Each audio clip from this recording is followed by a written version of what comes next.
ਫਿਰੋਜ਼ਪੁਰ ਦਿਹਾਤੀ ਹਲਕੇ 'ਚ ਕਾਂਗਰਸ ਅਤੇ ਅਕਾਲੀ ਵਰਕਰਾਂ 'ਚ ਗੋਲੀਬਾਰੀ ਦੀ ਖਬਰ ਹੈ।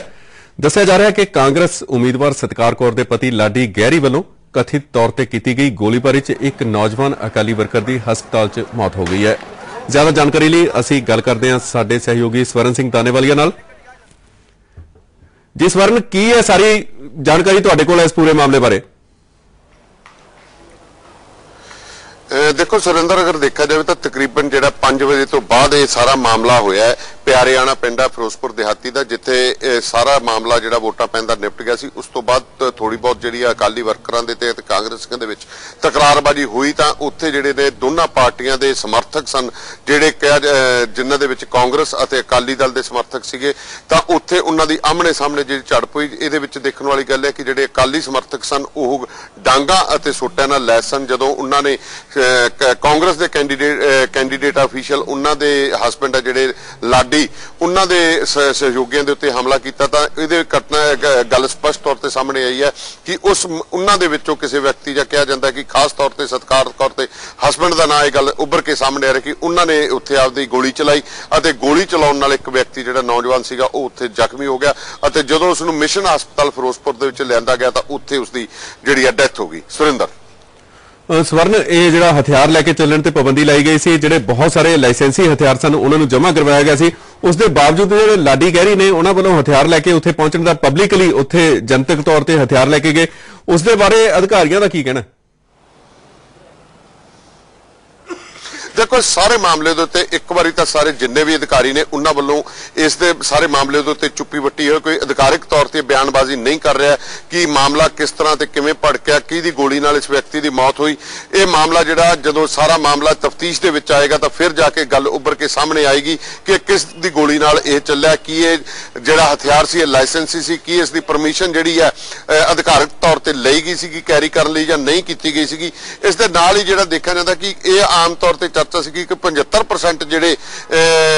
ਹਥਿਆਰ ਨੇ ਉਹ ਜਮ੍ਹਾਂ ਕਰਵਾ ਦਿੱਤੇ ਗਏ ਨੇ, ਪਰ ਇਹ ਹਥਿਆਰ ਦੇ ਵਿੱਚੋਂ ਗੋਲੀ ਚੱਲਣੀ ਆਪਣੇ ਆਪ ਦੇ ਵਿੱਚ ਇੱਕ ਬਹੁਤ ਗੰਭੀਰ ਮਾਮਲਾ ਜਿਹੜਾ ਉੱਭਰ ਕੇ ਸਾਹਮਣੇ ਆ ਰਿਹਾ। ਜੀ ਸਵਰਨ, ਲੋਕਾਂ 'ਚ ਇਸ ਜਿਹੜੀ ਘਟਨਾ ਵਾਪਰੀ ਹੈ ਇਸ ਦੇ ਬਾਰੇ ਕੋਈ ਪ੍ਰਤੀਕਿਰਿਆ, ਲੋਕਾਂ ਦੀ ਕੋਈ ਪ੍ਰਤੀਕਿਰਿਆ ਮਿਲੀ ਹੈ ਤੁਹਾਨੂੰ, ਜਾਂ ਹਲਕੇ ਦੇ ਜਿਹੜੇ ਰਾਜਨੀਤਿਕ ਤੌਰ ਤੇ ਇਸ ਦਾ ਕੀ ਅਸਰ ਪੈਣ ਵਾਲਾ?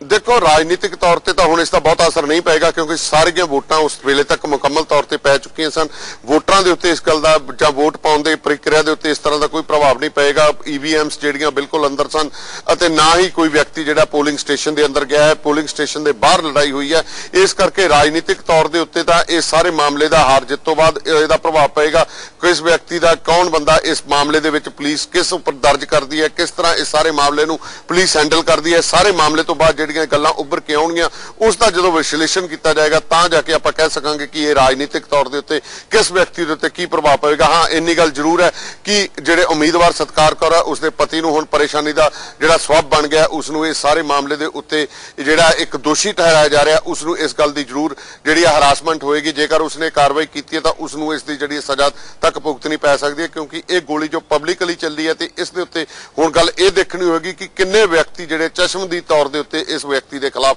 ਬਿਆਨ ਦਰਜ ਕਰਾਉਂਦੇ ਨੇ। ਫਿਰੋਜ਼ਪੁਰ ਦਿਹਾਤੀ ਦੀ ਇਸ ਘਟਨਾ ਨੂੰ, ਗੋਲੀਬਾਰੀ ਦੀ ਘਟਨਾ ਨੂੰ ਛੱਡ ਕੇ ਹੋਰ ਉਸ ਇਲਾਕੇ ਦੇ ਵਿੱਚ ਹੋਰਨਾਂ ਹਲਕਿਆਂ ਦੇ ਵਿੱਚ ਜਿੱਥੇ ਤੁਸੀਂ ਇਸ ਵੇਲੇ ਮੌਜੂਦ ਹੋ, ਹੋਰ ਕੋਈ ਹਿੰਸਕ ਵਾਰਦਾਤ ਵਾਪਰੀ ਹੈ, ਕੋਈ ਉੱਥੇ ਘਟਨਾ ਵਾਪਰੀ ਹੈ ਕੋਈ ਇਦਾਂ ਦੀ? देखो एक बिल्कुल जो 5 बजे के करीब जो सारिया वोटां पैन का लगभग काम मुकम्मल हो गया सीगा, तो जेडे पोलिंग बूथ के अंदर मौजूद सन लोग, उन्होंने गिद्दड़वा हल्के का बबाणिया पिंड आउंदा, इत्थे एक मामला जिहड़ा होया, 2 ग्रुपां की आपसी जिहड़ी है उत्थे खैबाजी हुई है, जिस दे विच 3-4 व्यक्ति जख्मी भी हुए ने, 1-2 गड्डियां भी टुटियां ने। पर जो मेरे कोले जिन्नी सूचना प्राप्त हुई है कि ये 2 व्यक्ति जिहड़े आपस विच लड़े सन, ये बबाणिया पिंड दे ने। शुरू तो इन्हां दी काफ़ी समय तो निजी रंजिश चलती आ रही सी, लेकिन दोनों व्यक्ति जिहड़े अकाली दल नाल संबंधित सी ते कांग्रेस नाल, जदों इन्हां व्यक्तियां दी स्वर्ण सुणन विच आया कि हरमिंदर सिंह जस्सी जिहड़े पिछे विधायक भी सन, हुण चोणां च चोण लड़ रहे ने, उन्हां वल्लों किसी वर्कर नूं कुੱਟੇ जाण दी, अकाली वर्कर नूं कुੱਟੇ जाण दी खबर है ते उस दे रोस वजों उत्थे जाम लाया गया। इस दे बारे कोई जानकारी है तुहानूं? हाँ बिल्कुल सुरिंदर, ये मामला डीएवी कॉलेज बठिंडा का है, जिथे हरमंदर सिंह जस्सी पहला एक दो बार उस पोलिंग स्टेशन के उत्ते चक्कर लगा गए सन, तो उन्होंने अख विच रजिंदर सिंह राजू जो यूथ अकाली दल का कौमी सकत्तर भी है, वो काफी रड़क रहा सी। उसनूं एक दो बार उन्होंने उसके जिहड़ा जो आपदे पार्टी की हमायत कर रहा सीगा उसनूं करन तो रोकिया, पर अखीर जदों तकरीबन 4:30 पौने 5 बजे हरमंदर सिंह जस्सी जो है आपदे सपोर्टरां नाल अते गनमैनां दी एक पूरी जिहड़ी आ फौज लैके उत्थे पहुंचे ते उस व्यक्ति दे आउण सार जो गड्डी चों उतर के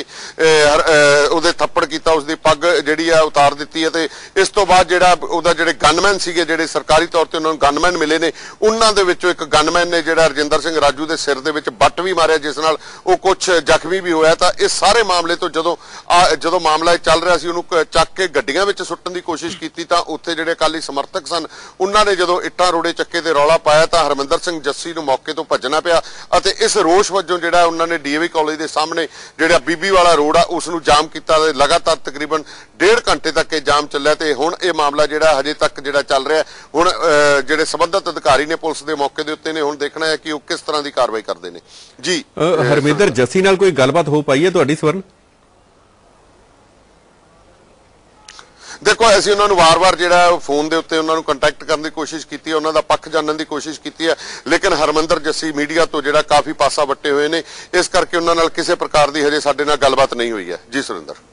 ਸਵਰਨ, ਜਾਣਕਾਰੀ ਦੇਣ ਲਈ ਤੁਹਾਡਾ ਬਹੁਤ-ਬਹੁਤ ਧੰਨਵਾਦ। ਅਸੀਂ ਆਪਣੇ ਦਰਸ਼ਕਾਂ ਨੂੰ ਦੱਸ ਦਈਏ ਕਿ ਫਿਰੋਜ਼ਪੁਰ ਦਿਹਾਤੀ ਹਲਕੇ ਦੇ ਵਿੱਚ ਸਤਕਾਰ ਕੌਰ ਜਿਹੜੀ ਕਾਂਗਰਸ ਦੀ ਉਮੀਦਵਾਰ ਹੈ, ਉਸਦੇ ਪਤੀ ਲਾਡੀ ਗਹਿਰੀ ਵੱਲੋਂ ਗੋਲੀ ਚਲਾਏ ਜਾਣ ਨਾਲ ਇੱਕ ਵਿਅਕਤੀ ਦੀ ਮੌਤ ਹੋ ਗਈ ਹੈ।